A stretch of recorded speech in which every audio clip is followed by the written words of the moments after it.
Good morning guys, कैसे हो आप सब। आपका एक बार फिर से स्वागत है आपके अपने चैनल आई विल पर, जिसमें कि हम करे थे प्रीलिम्स डे की सीरीज। और आज हम आ जाते हैं अपने नेक्स्ट डे के करंट अफेयर्स के क्विज पर, जिसमें कि आप सभी को पता है डेली बेसिस पे हम 10 क्वेश्चंस करवाते हैं, ठीक है। और 10 क्वेश्चंस डेली बेसिस पे करवाएंगे तो आप समझ रहे हो महीने में अप्रोक्स जो है 300 क्वेश्चंस आपके कंप्लीट हो जाएंगे। तो जो आपका जो करंट अफेयर्स पे कमांड है वो भी स्ट्रॉन्ग होता जाएगा, ठीक है। तो इसीलिए ये सीरीज़ स्टार्ट की गई है। तो जुड़े रहिए हमारे डेली बेसिस पे इन 10 क्वेश्चंस की सीरीज़ के साथ, ताकि आपके जो है एक मंथ के जो है कम से कम जो 300 क्वेश्चंस हैं वो भी कंप्लीट हो जाएं इसी के साथ, और आपका जो है मैक्सिमम इंटरेक्शन हो सके मैक्सिमम क्वेश्चंस के साथ, ठीक है। तो चलिए स्टार्ट करते हैं आज के फर्स्ट क्वेश्चन से। वीडियो आपको अगर अच्छी लगती है तो लाइक करना, डेली बेसिस पे देखना, चैनल को सब्सक्राइब कर लेना जिन्होंने भी प्लीज़ चैनल को सब्सक्राइब नहीं किया है, और जिनको भी ये सीरीज़ अच्छी लगती है तो अपने फ्रेंड्स में भी ज़्यादा से ज़्यादा इस सीरीज़ को शेयर करो, ठीक है। तो चलिए स्टार्ट करते हैं आज के फर्स्ट क्वेश्चन से। आज का फर्स्ट क्वेश्चन हमें क्या बोलता है, canalisation involves diverting the flow of water from A water resource. और हाँ, एक और चीज़ मैं आपको बोलना चाह रही हूँ कि जो भी 10 क्वेश्चंस में से आपका स्कोर होता है उसको कमेंट बॉक्स में भी कमेंट किया करो, ताकि डेली बेसिस पे आपको ये खुद लगता रहे कि कितने जो डेली बेसिस पे आप कर रहे हो कि नहीं। आप डेली स्कोर लिखोगे तो आपको भी पता रहेगा कि आपके कितने क्वेश्चन यहाँ पे गलत हैं, और उसके साथ आप ये भी लिख लो कि मेरे कौन कौन से क्वेश्चंस गलत हैं। जब आप दोबारा देखोगे इस सीरीज़ को देख लेना, ठीक है। जब भी देखोगे, जब आप मंथली करंट अफेयर्स कर रहे होगे तो एक महीने के ये भी सारे देख लेना, और उसमें देख लेना कि आपके कौन कौन से गलत है। तो जिस भी दिन के आपके जो जो क्वेश्चन गलत हों केवल उन्हीं को स्टॉप कर करके दोबारा देख लेना, तो आपको ज़्यादा फ़ायदा होगा इससे, ठीक है। तो चलिए नेक्स्ट पे आ जाते हैं, ठीक है। सबसे पहले है canalisation involves directing the flow of water from water resource such as river. देखो कैनलाइजेशन का मतलब क्या होता है। कैनलाइजेशन का मतलब यही होता है कि डाइवर्ट करना वाटर के फ्लो को किसी वाटर सोर्स से, जैसे कि रिवर से, उसको बोलते हैं। मान लो ये मेन रिवर जा रही है तो ये होता है कैनलाइजेशन। यहाँ से कैनाल बना देना ताकि ये वाटर यहाँ पे डाइवर्ट किया जा सके, ठीक है। फिर इसको इधर उधर जहाँ पे भी ले जाना है वहाँ पे इसको पहुँचाया जा सके, ठीक है। तो ये होती है कैनलाइजेशन। तो बिल्कुल सही स्टेटमेंट है। सेकंड बोल रहे हैं Sutlej, Beas and Ravi are perennial rivers that transverse through Punjab. तो आप सभी को पता है बिल्कुल भाई, ये सारी रिवर्स वहाँ से पंजाब से पास होती हैं, ठीक है। सतलुज, बीज, रावी, बिल्कुल दोनों ही सही हैं। सेकंड स्टेटमेंट भी सही है। थर्ड है Bhakra Nangal dam is located on Ravi river. तो आप सभी को पता होगा कि भाई सबसे फेमस डैम है ये कौन से रिवर पे है, सतलुज रिवर पे है। कौन से रिवर पे है, ये सतलुज रिवर पे है। तो ये स्टेटमेंट हमारी क्या होगी, रॉन्ग होगी, कि भाखड़ा नांगल डैम हमारी रावी पे लोकेटेड नहीं है। करेक्ट स्टेटमेंट बतानी है, तो 2 स्टेटमेंट करेक्ट हैं और 1 स्टेटमेंट इसमें क्या है, रॉन्ग है, ठीक है। ये जरूर देख लेना कि हमसे पूछा क्या गया है, ठीक है। गलत पूछा है, सही पूछा है। मैक्सिमम क्वेश्चंस कई बार यहाँ पे गलत हो जाते हैं, ठीक है। इसके अलावा 2 फेमस डैम और भी हैं इन रिवर्स पे। एक तो आपने नाम सुना होगा पोंग डैम, ठीक है, बहुत ज़्यादा फेमस डैम है। ये कौन से रिवर पे है, बीज रिवर पे। कौन से रिवर पे है, बीज रिवर पे है। इसके अलावा एक है रणजीत सागर डैम। एक क्या है, एक है रणजीत सागर डैम। ये रणजीत सागर डैम किस रिवर पे लोकेटेड है, रणजीत सागर डैम लोकेटेड है हमारी रावी रिवर पे। किस पे है, हमारी रावी रिवर पे लोकेटेड है। रणजीत सागर का ही दूसरा नाम है थीन डैम। क्या है, थीन डैम, ठीक है। ये चीज़ ध्यान रख लेना। ये 2 फेमस और भी डैम हैं इन रिवर्स पे, ठीक है। एक रावी का आपको पता चल गया, एक बीज का पता चल गया, एक सतलुज का पता चल गया, ठीक है। तीनों रिवर्स पे फेमस डैम एक एक मैंने बता दिए। पोंग डैम बीज पे है, रणजीत सागर डैम हमारा रावी पे है, और इस पे सतलुज पे हमारा कौन सा, भाखड़ा नांगल डैम। तो क्वेश्चन नंबर फर्स्ट हो गया हमारा कंप्लीट। आ जाते हैं क्वेश्चन नंबर सेकंड पे। क्वेश्चन नंबर सेकंड हमें क्या बोलता है, हमें बतानी है कुछ following statements regarding recently released RBI guidelines. अभी रिसेंटली कुछ आरबीआई की गाइडलाइंस रिलीज हुई हैं पीनल चार्जेस पे फेयर लैंडिंग प्रैक्टिस के अंडर। फेयर लैंडिंग प्रैक्टिस के अंडर आरबीआई ने कुछ गाइडलाइंस निकाली हैं, उसके बारे में बताना है। सबसे पहले बोल रहे हैं, उसमें सबसे पहली स्टेटमेंट है कि भाई एक पीनल चार्ज एक एडिशनल चार्ज होता है जो लेंडर मतलब जो उधार देता है वो लिवाई करता है बोरोवर पे, अगर पेमेंट में डिले हो जाए, जो भी ईएमआईज़ हैं उसकी, या फिर डिफ़ॉल्ट हो जाए, या फिर नॉन कंप्लाइंस हो रहा है पेमेंट कॉन्ट्रैक्ट्स का, तो क्या होता है, एक पीनल चार्ज, एक एडिशनल चार्ज लगा देता है लेंडर। तो ये स्टेटमेंट क्या है, बिल्कुल सही है। उसी को बोलते हैं क्या, पीनल चार्ज, ठीक है। इसमें पीनल चार्ज के बारे में बात करें, पीनल चार्ज क्या होता है। Second, as per guidelines banks are allowed to levy penal rate of interest. बोल रहे हैं कि इसके अकॉर्डिंग मेनली क्या लगाया जाता है, गाइडलाइंस के अकॉर्डिंग बैंक को अलाउ किया गया है कि वो पिनल रेट ऑफ इंटरेस्ट लगा सकते हैं, जो भी एप्लीकेबल इंटरेस्ट है उसके ऊपर, अगर कोई डिफ़ॉल्ट करता है। तो एक चीज़ ध्यान रखना, जो ये पिनल चार्ज होता है ना, ये पिनल रेट ऑफ इंटरेस्ट नहीं होता। एक चीज़ ध्यान रखना, पिनल चार्ज ये एडिशनल चार्ज होता है जो चार्ज लगाया जाता है, ना कि पिनल रेट ऑफ इंटरेस्ट होता है। याद रखना, ये कोई रेट ऑफ इंटरेस्ट नहीं है। ये नहीं है कि मान लो कि आपने कोई लोन दिया 100 रुपये का 1% के हिसाब से, ठीक है, 1% है आपका रेट ऑफ इंटरेस्ट। ये रेट ऑफ इंटरेस्ट ये नहीं है कि पिनल रेट ऑफ इंटरेस्ट है कि 1.5% आपका एक्स्ट्रा इस पे लगेगा, नहीं। एक होता है पिनल चार्ज कि 1.5% जितना भी अमाउंट है उसका आपके एक महीने का चार्ज लग गया, ठीक है, तो वो चार्ज होता है, पिनल रेट ऑफ इंटरेस्ट नहीं होता है। तो सेकंड स्टेटमेंट हमारी क्या होगी, रॉन्ग होगी। थर्ड है the guidelines are applicable to payment banks, non NBFCs and housing finance companies. तो एक चीज़ ध्यान रखना, जो नई गाइडलाइंस आई है ना, ये किसके लिए हैं, ये बैंक्स के लिए हैं, ये स्मॉल फाइनेंस बैंक के लिए हैं, रीजनल रूरल बैंक्स के लिए हैं, ठीक है, इनके लिए तो हैं, लेकिन किसके लिए नहीं है, पेमेंट बैंक के लिए नहीं है, नॉन बैंकिंग फाइनेंशियल इंस्टीट्यूशन के लिए भी नहीं है, हाउसिंग फाइनेंस कंपनीज के लिए भी नहीं है, प्राइमरी अर्बन कोऑपरेटिव सोसाइटीज़ के लिए भी नहीं है, अर्बन कोऑपरेटिव बैंक्स के लिए भी नहीं है, ऑल इंडिया फाइनेंशियल इंस्टीट्यूशंस के लिए भी नहीं है, जैसे कि EXIM bank, NABARD, SIDBI, NABFID जो होते हैं, ये ऑल इंडिया फाइनेंस इंस्टीट्यूशन, इनके लिए भी नहीं है। तो इन सब के लिए गाइडलाइंस एप्लीकेबल नहीं है। तो हमारी थर्ड स्टेटमेंट भी क्या हो जाती है, रॉन्ग हो जाती है, ठीक है। तो केवल फर्स्ट स्टेटमेंट करेक्ट है, हमें बतानी है करेक्ट स्टेटमेंट। तो केवल एक ही स्टेटमेंट हमारी उन RBI गाइडलाइंस के बारे में क्या है, सही है, ठीक है। ये देखो भाई, ये क्या है, RBI का ही एक डॉक्यूमेंट है, डायरेक्ट डॉक्यूमेंट जो आया था किसके लिए, फेयर लैंडिंग प्रैक्टिस या फिर जो पिनल चार्ज लोकल अकाउंट्स में होता है, उसमें क्या उन्होंने किया है। सबसे पहले ये किसके लिए अप्लाई होगा, ठीक है, ये किसके लिए अप्लाई होगा, सारे कमर्शियल बैंक्स के लिए ये सर्कुलर अप्लाई होगा, जिसमें आते हैं small financial bank, local area bank, regional rural bank, ये सारे आते हैं। क्या उसमें नहीं आएगा, पेमेंट्स बैंक उसमें नहीं आएंगे, अर्बन कोऑपरेटिव सोसाइटीज़ उसमें नहीं आएंगी, HBFCs उसमें नहीं आएंगी, ऑल इंडिया फाइनेंशियल इंस्टीट्यूशन उसमें नहीं आएंगे, जो 5 हैं, कौन से, EXIM bank, NABARD, NHB, SIDBI और NAFID, ठीक है। ये हमने बता दिया कौन सी चीज़ इस सर्कुलर के अकॉर्डिंग है, कौन सी नहीं है, ठीक है। RBI ने ये जो गाइडलाइंस निकाली हैं, ये किसके लिए निकाली हैं, रेगुलेटेड एंटिटीज़ के लिए निकाली हैं। क्यों, ताकि रीजनेबलनेस आ सके, ट्रांसपेरेंसी आ सके, जो भी पिनल इंटरेस्ट डिस्क्लोजर होता है उसमें। इन गाइडलाइंस में जो लैंडिंग इंस्टीट्यूशन है उनके पास क्या होगी, एक ऑपरेशनल ऑटोनॉमी होगी। क्या बनाने की पॉलिसी बनाने की, बोर्ड पॉलिसी बनाने की, ताकि जो पिनल रेट ऑफ इंटरेस्ट है वो लग सके, ठीक है। क्यों ऐसा किया गया है, क्योंकि ऐसा देखा गया है कि बहुत सारी जो रेगुलेटेड एंटिटी हैं वो पिनल रेट ऑफ इंटरेस्ट को यूज़ करती हैं एप्लीकेबल इंटरेस्ट के ऊपर, अगर कोई डिफ़ॉल्ट कर देता है तो। क्यों, क्योंकि क्या कर देती है, ये चीज़ ध्यान रखो, ये क्या करती है, ठीक है।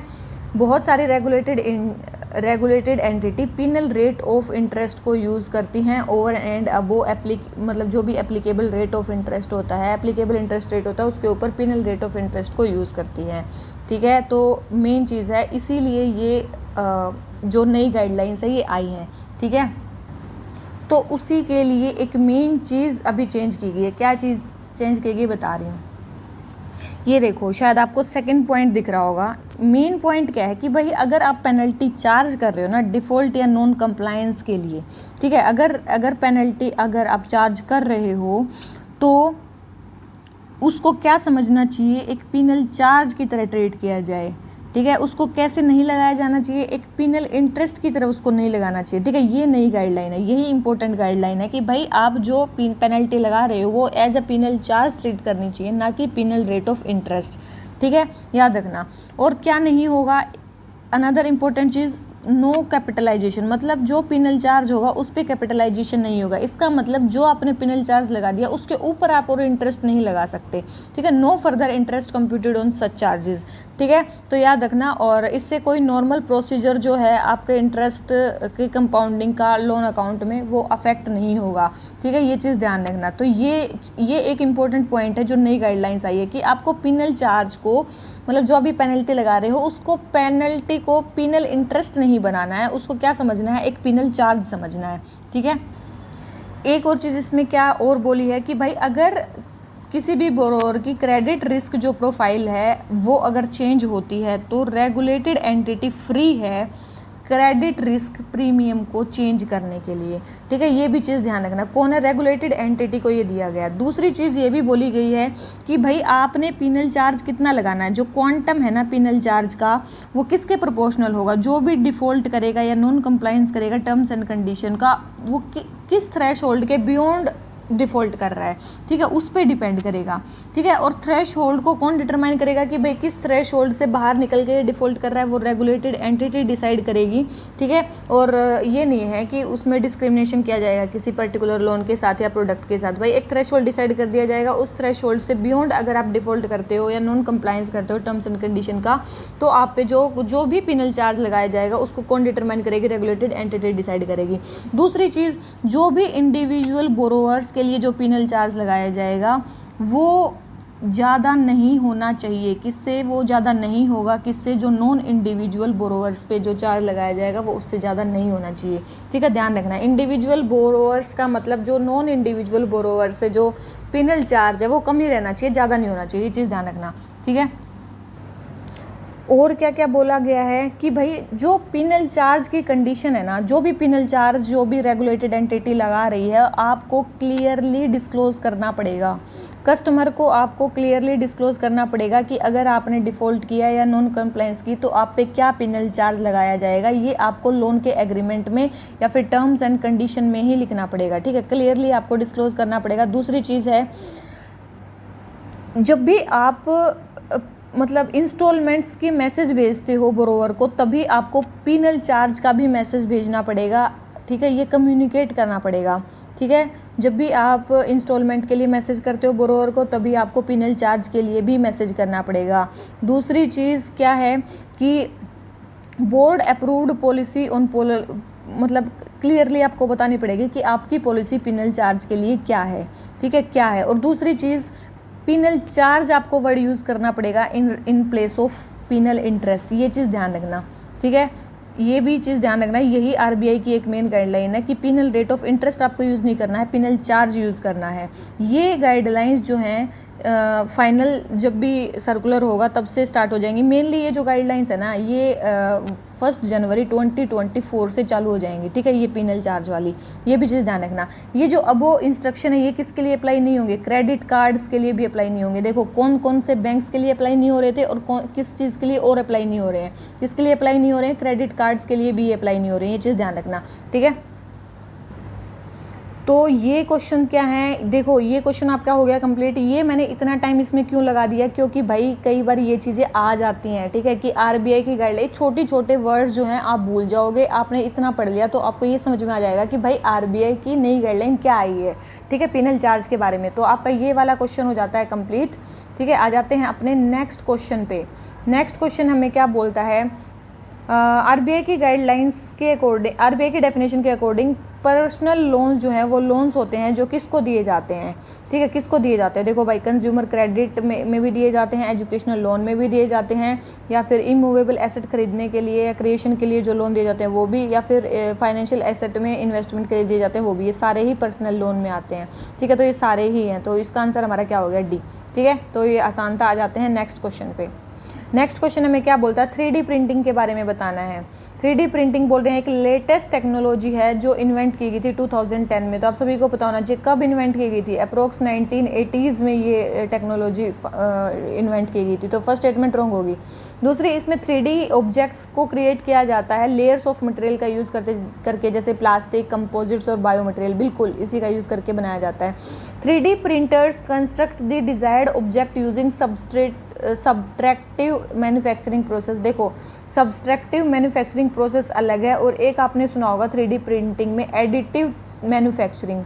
कौन सी मैन्युफैक्चरिंग? एडिटिव मैन्युफैक्चरिंग का यूज़ किया जाता है, ठीक है, याद रखना। एडिटिव मैन्युफैक्चरिंग का यूज़ किया जाता है किसमें? 3D प्रिंटर्स में। तो ये स्टेटमेंट भी हमारी क्या होगी? रॉन्ग होगी, ठीक है। तो third statement wrong, first statement wrong, केवल सेकंड स्टेटमेंट करेक्ट है, ठीक है। हमें क्या बतानी है? करेक्ट स्टेटमेंट बतानी है, तो केवल एक स्टेटमेंट हमारी इसमें क्या है? करेक्ट है। तो आंसर क्या हो गया? ए, ठीक है। तो ये क्वेश्चन हो गया हमारा कंप्लीट। आ जाते हैं नेक्स्ट क्वेश्चन पे। नेक्स्ट क्वेश्चन हमें क्या बोलता है? हमें बताना है इंटरनल डेट में क्या क्या आता है, इंडिया के इंटरनल डेट में क्या क्या आता है।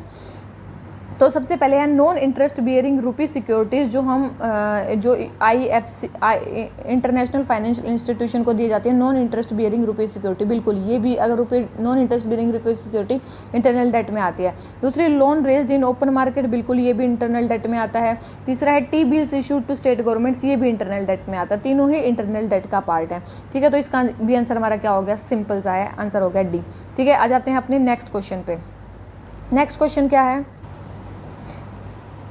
क्या है सबसे पहले है इंडियन मेडिकल एसोसिएशन इंडिया की रेगुलेटरी बॉडी है जो मेडिकल प्रोफेशनल्स को गाइड करती है। दूसरी है नेशनल मेडिकल कमीशन, एक नेशनल वॉलंटरी ऑर्गेनाइजेशन है फिजिशियंस के लिए। देखो एक चीज़ ध्यान रखना, आपको एक चीज़ पता चल रही है, नेशनल मेडिकल कमीशन है ना, याद रखना। नेशनल मेडिसिन कमीशन क्या है, एक रेगुलेटरी बॉडी है मेडिकल प्रोफेशनल्स के लिए, ठीक है। किसके लिए है, एक रेगुलेटरी बॉडी है जो मेडिकल प्रोफेशनल है उसके लिए। और जो ये इंडियन मेडिकल एसोसिएशन है ना, ये क्या है, ये नेशनल वॉलंटरी ऑर्गेनाइजेशन है फिजिशियंस के लिए।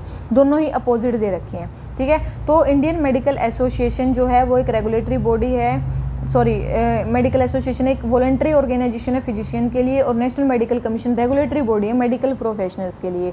तीसरी चीज़ बोल रहे हैं लेटेस्ट गाइडलाइंस में जो रजिस्टर्ड मेडिसिनल प्रैक्टिशनर्स हैं उनको प्रिस्क्राइब करनी है जेनरिक मेडिसिन ओनली। देखो भाई लेटेस्ट गाइडलाइन में ये बोला गया था, बिल्कुल सही स्टेटमेंट है कि लेटेस्ट गाइडलाइंस में, लेटेस्ट रूल्स में ये बोला गया था, किसमें, ethics and medical registration board ने ये नोटिफाई किया था, किसने के, नेशनल मेडिकल कमीशन के रूल आए थे, ethics and medical registration board के मतलब कुछ रूल्स आए थे। उसमें बोला गया था कि भाई हर एक रजिस्टर्ड मेडिकल प्रोफेशन जो भी प्रैक्टिशनर्स है उसको जेनरिक मेडिसिन ही प्रिस्क्राइब करते हैं, लेकिन इंडियन मेडिकल एसोसिएशन ने इसके खिलाफ वो उठाया है और उनको ये जो मतलब जो ये क्या बोलते हैं, ये वापस लेनी पड़ गई है। जो इन्होंने ये रूल बनाया था ये वापस लेना पड़ गया है, किसको, नेशनल मेडिकल कमीशन को, ठीक है। तो इसके लिए इनके बीच में टग ऑफ वॉर चल रहा था, ठीक है। तो ये जो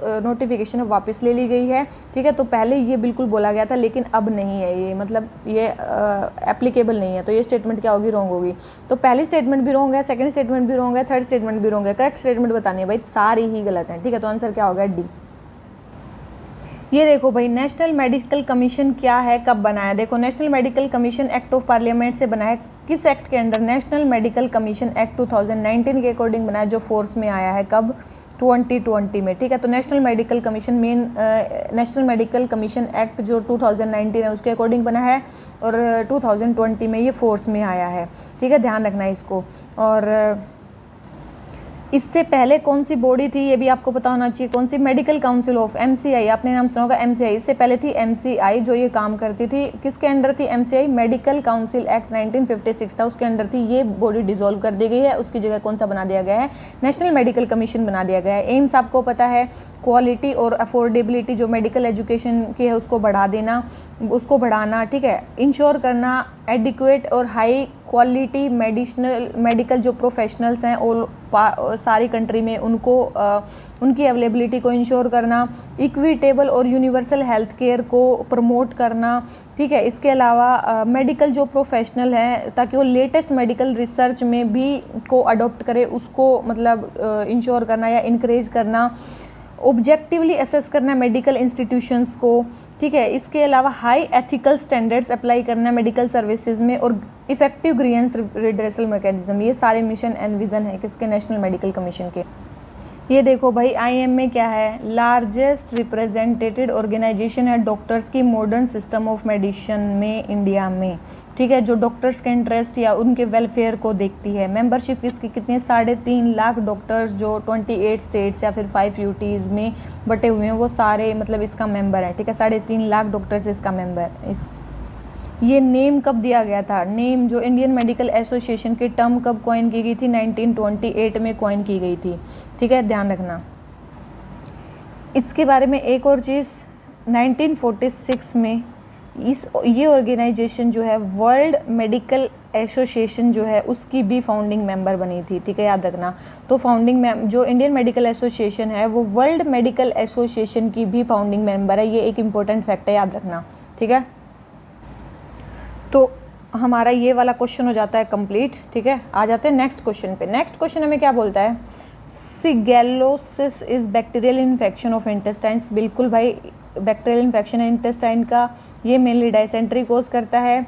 और बोल रहे हैं कंट्रोल्ड ह्यूमन इन्फेक्शन स्टडी, ये रिलेटिवली क्विक और एफिशिएंट वे है एक्सेस करने का कि वैक्सीन यहाँ पे काम करेगी कि नहीं करेगी, जो रिसर्च में यूज़ होती हैं डजन्स ऑफ डिजीज़ के लिए। बिल्कुल सही स्टेटमेंट है। तीसरा भी बिल्कुल सही है। तो तीनों ही स्टेटमेंट इसके बारे में सही है। हमें बतानी है करेक्ट स्टेटमेंट, तो तीनों ही स्टेटमेंट इसके बारे में क्या है, करेक्ट है। ठीक है,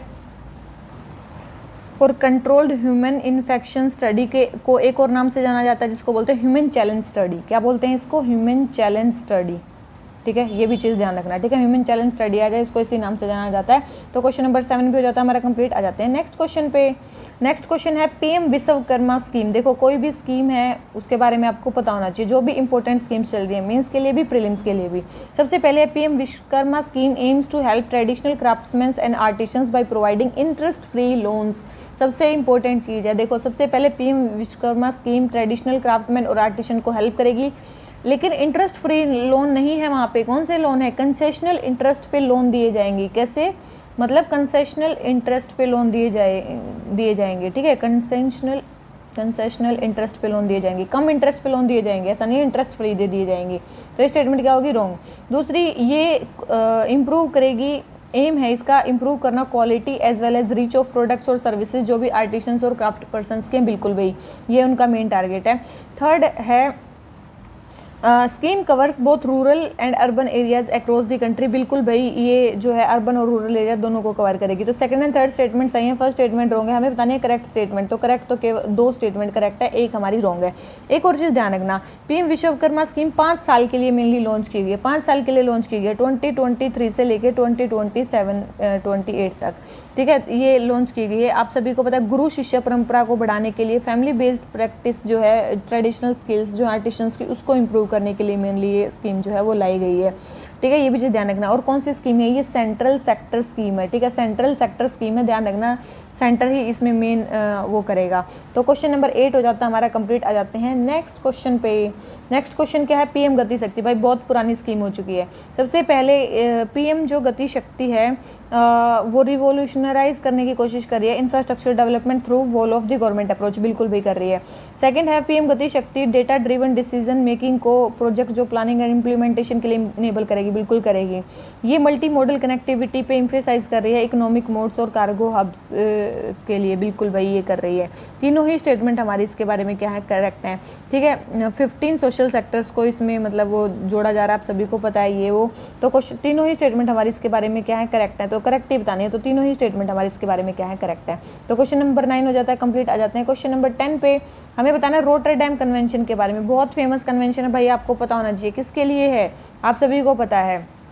जो भी हैजार्डियस केमिकल्स हैं उसके शेयर रिस्पॉन्सिबिलिटी के लिए, स्टेट पार्टीज़ में जो भी इंटरनेशनल ट्रेड करते हैं हैजार्डियस केमिकल्स का, उसके लिए। ठीक है, तो शेयर रिस्पॉन्सिबिलिटी के लिए है रोटरडैम कन्वेंशन। ठीक है, ये देखो भाई, रोटरडैम कन्वेंशन किस पे आया था, प्रायर इन्फॉर्म्ड कंसेंट प्रोसीजर पे, जो फोर्स में कब आया था, 2004 में। ये इंटरनेशनल ट्रीटी है ताकि इन्फॉर्म्ड डिसीजन मेकिंग किया जा सके कंट्रीज़ के द्वारा in relation to trade in hazardous chemicals. ठीक है, ये समझ में आ गया। रोटरडैम कन्वेंशन का एक इंटरनेशनल ट्रीटी है जो मेनली इन्फॉर्म डिसीजन मेकिंग लिया जाएगा कंट्रीज़ के द्वारा, जो भी अगर हैजार्डियस केमिकल्स का वहाँ पे ट्रेड करना है। दूसरी चीज़ बहुत इंपॉर्टेंट, लीगली बाइंडिंग इंस्ट्रूमेंट है। ये क्या है, लीगली बाइंडिंग इंस्ट्रूमेंट है, और इंडिया ने इसको कब साइन किया है, 2006 में। ठीक है, 2006 में किया है, 2004 में ये फोर्स में आया है। ठीक है, इसका मेन ऑब्जेक्टिव क्या है, यही जो अभी इसमें लिख रखा है, शेयर्ड रिस्पॉन्सिबिलिटी कोऑपरेटिव एफर्ट, जो भी स्टेट पार्टीज़ हैं इंटरनेशनल ट्रेड में अगर कोई हैजार्डियस केमिकल का कर रहे हैं, ताकि हम ह्यूमन हेल्थ को या फिर इन्वायरमेंट को प्रोटेक्ट कर सके अगर कोई भी पोटेंशियल हार्म होता है उनसे। तो ठीक है, तो मेरे बच्चों यहीं पे आपका टोटल 10 क्वेश्चंस का सफ़र हो जाता है ख़त्म। वीडियो अच्छी लगी हो लाइक कर लेना, चैनल को सब्सक्राइब कर लेना, इसके अलावा अपने फ्रेंड्स में शेयर भी कर सकते हो। ठीक है, तो चलिए स्टार्ट करते नहीं हैं, एंड करते हैं वीडियो को। ठीक है, तो हमारे डेली बेसिस पे करंट अफेयर्स के साथ ऐसे ही जुड़े रहिए ताकि आपकी डेली बेसिस पे क्वेश्चंस कंप्लीट हो सकें। ठीक है, तो चलिए इसी नोट पे आज का लेक्चर ख़त्म करते हैं। Thank you very much, bye bye.